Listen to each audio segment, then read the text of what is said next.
할렐루야. 하루를 시작하는 성도들께 하나님의 은혜와 평강의 축복이 함께 하시길 기도합니다.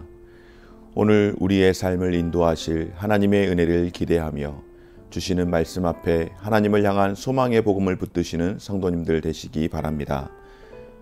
11월 11일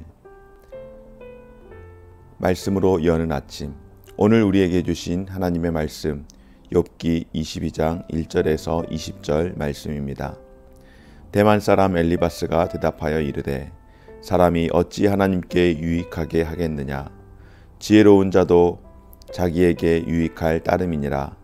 내가 의로운들 전능자에게 무슨 기쁨이 있겠으며 내 행위가 온전한들 그에게 무슨 이익이 있겠느냐. 하나님이 너를 책망하시며 너를 신문하심이 너의 경건함 때문이냐. 내 악이 크지 아니하냐. 내 죄악이 끝이 없느니라.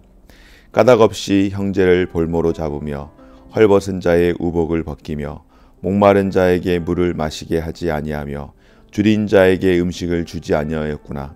권세 있는 자는 토지를 얻고 존귀한 자는 거기에서 사는구나. 너는 과부를 빈손으로 돌려보내며 고아의 팔을 꺾는구나.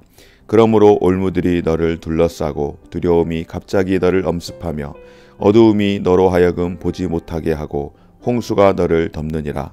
하나님은 높은 하늘에 계시지 아니하냐. 보라, 우리 우두머리 별이 높은가. 그러나 내 말은 하나님이 무엇을 아시며 흑암 중에서 어찌 심판하실 수 있으랴. 빽빽한 구름이 그를 가린즉 그가 보지 못하시고 둥근 하늘을 거니실 뿐이시라 하는구나. 내가 악인이 밟던 옛적 길을 지키려느냐. 그들은 때가 이르기 전에 끊겨버렸고 그들의 터는 강물로 말미암아 함몰되었느니라. 그들이 하나님께 말하기를 우리를 떠나소서 하며 또 말하기를 전능자가 우리를 위하여 무엇을 하실 수 있으랴 하였으나 하나님이 좋은 것으로 그들의 집에 채우셨느니라. 악인의 계획은 나에게서 머니라.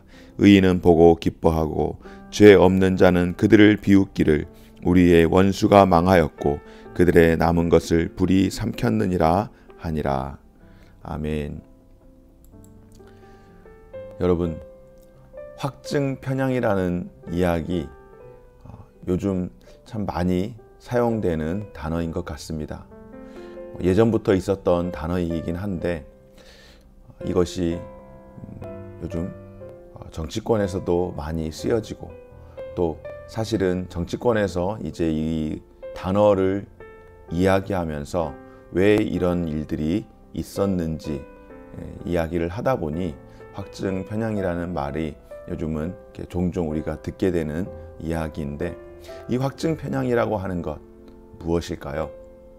그것은 바로 자기가 가지고 있는 생각이나 신념을 확인하려고 하는 경향성이 있는 것이라고 할 수 있습니다. 흔히 하는 말로 사람은 자기가 보고 싶은 것만 본다라고 그렇게 이야기하지 않습니까? 바로 이것이 확증 편향 가운데 하나라고 할 수 있습니다. 자신이 보고 싶은 것만 보기 때문에 그가 가지고 있는 생각, 그 신념을 확인하려고 하는 경향에서 바로 확증 편향이라는 말이 나왔는데요. 입증되지 않는 추론이 자신의 신념에 부합하는 것을 보고 그것이 옳다라고 그것이 맞다라고 확증 편향을 하는 그런 것을 이야기합니다. 욥이 억울하게 고난을 당하고 있다고 항변을 하고 있음에도 불구하고 오늘 엘리바스는 세 번째로 욥에게 이야기합니다. 그의 말을 믿어주지 않습니다. 오히려 욥을 죄인으로 규정하면서 그 죄가 끝이 없다라고 비난을 하고 있습니다. 그리고 그 죄 때문에 욥이 하나님께 심판을 받는 것이라고 맹렬하게 공격을 하고 있는 것이죠. 사랑하는 여러분, 엘리바스가 아무리 옳은 말을 했다라고 하더라도 이러한 태도로 엘리바스와 같이 확증된 편향으로 이 확증 편향을 가지고서 상대방에게 이야기를 한다면 그 듣는 사람은 설사 자신이 정말로 문제가 있는 사람이라고 할지라도 그를 돌이키거나 그에게 유익을 가져다 주지 못한다라고 하는 것입니다. 오늘 엘리바스가 세 번째로 등장해서 발언을 하는데요. 첫째로 엘리바스가 처음 욥에게 이야기할 때 그의 발언은 아주 점잖게 도덕적으로 훈계하며 회개를 권했습니다. 그러나 그가 점잖게 도덕적으로 훈계를 했음에도 불구하고 욥이 회개를 하지 않고 권면을 받아들이지 않을 때에 두 번째 발언에서는 조금 더 격양된 말투로 악인의 심판이 있을 것이라고 이야기하며 그 악인을 욥으로 사실상 지정하고 욥을 염두에 두고 악인에 대한 저주를 선언했던 사람입니다. 그리고 오늘 이제 22장 마지막 그가 세 번째 발언은 자신의 생각을 거침없이 쏟아내는데요. 오늘 무엇이라고 이야기하고 있습니까? 엘리바스는 하나님이 공평하신 분이라고 역설을 합니다. 그쵸, 여러분? 하나님은 공평하신 분이 맞습니다. 그래서 공평하신 하나님이 모든 것을 공의로 판단하시기 때문에 우리에게 어떤 일이 발생하든지 그 원인은 우리 자신에게 있다라고 하는 것입니다. 바로 엘리바스의 이 말은 욥의 고난이 결국 죄의 결과이며 하나님의 형벌이라는 것을 다시금 강조하고 있는 것입니다. 엘리바스는 욥의 죄가 크고 끝이 없다라고 비난하면서 욥의 욥의 죄들을 하나씩 아주 디테일하게 나열을 합니다. 오늘 22장 말씀을 통하여서 무엇이라고 합니까? 너의 악이 크지 아니하냐? 내 죄악이 끝이 없느니라. 너의 악이 얼마나 큰지 너의 그 악의 끝을 볼 수가 없도다라고 그렇게 이야기를 하며 까닭 없이 형제를 볼모로 잡으며 헐벗은 자의 의복을 벗기며 목마른 자에게 물을 마시게 하지 아니하였으며 줄인 자에게 음식을 주지 아니하였구나. 권세 있는 자는 토지를 얻고 존귀한 자는 거기에서 사는구나. 너는 과부를 빈손으로 돌려보냈으며 고아의 팔을 꺾었구나. 그러므로 올무들이 너를 둘러있고 두려움이 갑자기 너를 엄습하여 어두움이 너로 하여금 보지 못하게 하고 홍수가 너를 덮느니라 라고 이야기를 하는 것입니다. 정말로 엘리바스가 지금 욥이 지은 죄라고 나열한 이 모든 것들 정말로 잔인하고 비열한 사람들이라고 그렇게 비난을 합니다. 그러나 여러분, 하나님께서 욥을 무엇이라고 하셨습니까? 의로운 사람이라고 인정을 하셨습니다. 그러기에 엘리바스가 지적한 이 모든 욥에 대한 죄, 이것은 결코 사실이 아닙니다. 그런데 지금 엘리바스는 어떻게 하고 있습니까? 그는 사실도 아닌데 자기 생각대로 지금 욥을 정죄하고 비난을 하고 있는 것입니다. 바로 이것이 엘리바스의 확증 편향이죠. 욥이 하나님의 심판을 받을 수밖에 없는 이유라고 하면서 지금까지 정말로 못된 잔인하고 비열한 사람들이 할 만한 사회적 약자들을 학대하는 그런 비난받을 만한 일들을 그가 욥이 했다라고 이야기하는 것은 여러분 어디까지나 그것은 자신의 추정입니다. 엘리바스의 이런 모든 주장이 얼마나 억지스러운지 모릅니다. 그가 이렇게 추정하는 이유는 딱 한 가지입니다. 지금 현재의 욥의 상태, 지금 현재의 욥의 고난의 상태를 보았을 때 이것은 분명 하나님께 심판을 받는 것이라고 그가 생각을 하면서 이와 같이 추정을 했던 것뿐입니다. 엘리바스는 욥이 어떻게 살아왔는지 그의 행위를 직접 목격하지 않았습니다. 그럼에도 불구하고 어떻습니까? 마치 자신이 욥의 잘못을 다 목격한 것이냐 그렇게 단언을 하고 정죄를 하고 있는 것입니다. 그저 자기의 주장을 관철시키고 싶은 마음이 앞섰기 때문 아닐까요?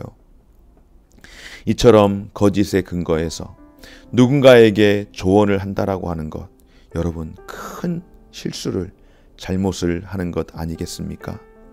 요즘 우리 사회 가운데에 정말로 하루에도 수많은 가짜 뉴스들이 넘쳐나고 있습니다. 이 가짜 뉴스들로 인하여서 너무나도 헷갈릴 때가 많이 있습니다. 제가 유튜브를 이렇게 보는 들 가운데에 특별히 찬양을 많이 듣기도 하고 또 말씀들을 이곳저곳에서 이렇게 많이 보기도 하는데 어떤 경우는 이거 뭔가 조금만 이상하다. 이거는 굉장히 정통성이 있는 그런 곳에서 만든 영상인데 그렇게 보다 보면은 이게 우리 성도들이 그냥 구별 없이 보면은 위험할 수도 있겠구나. 왜냐하면 너무나도 인문학을 중심으로 너무나도 인본주의를 기본 전제로 해서 성경을 해석하는 부분들이 너무나도 많이 있더라는 것입니다. 또 어떤 경우에는 출처는 정확하게 모르겠는데 왜냐하면 요즘 유튜브라든지 이런 방송들은 개인이 하는 경우가 많기 때문에 그 사람을 우리가 다 파악할 수가 없습니다.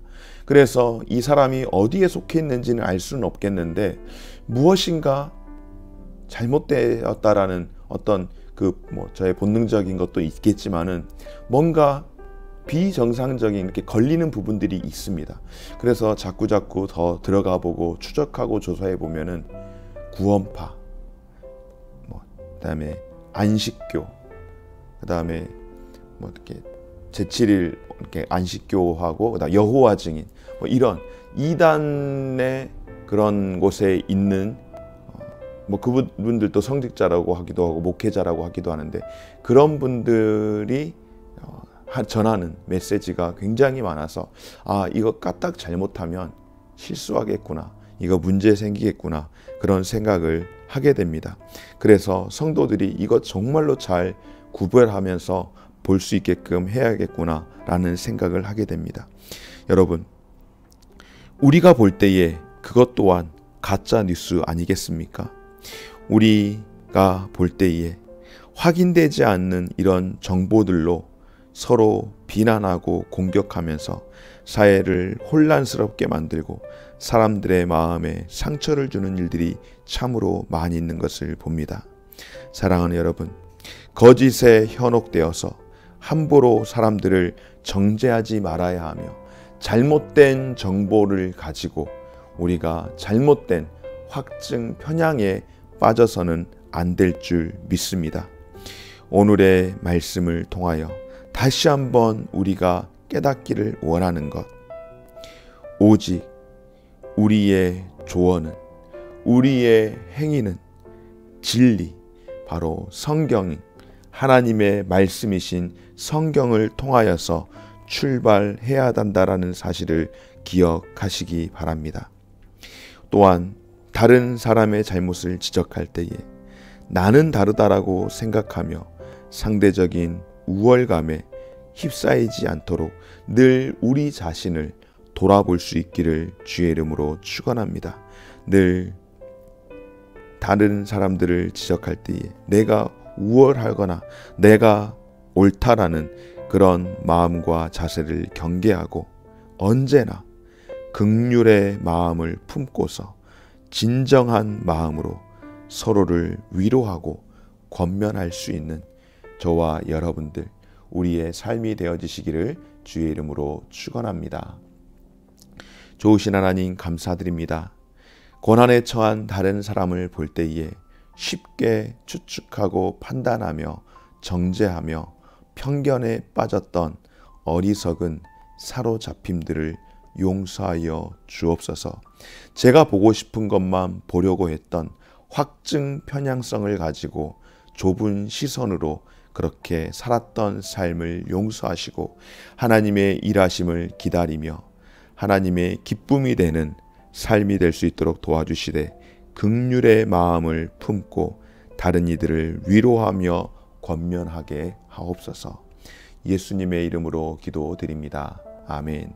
하늘에 계신 우리 아버지여, 이름이 거룩히 여김을 받으시오며 나라가 임하시오며 뜻이 하늘에서 이룬 것 같이 땅에서도 이루어지이다.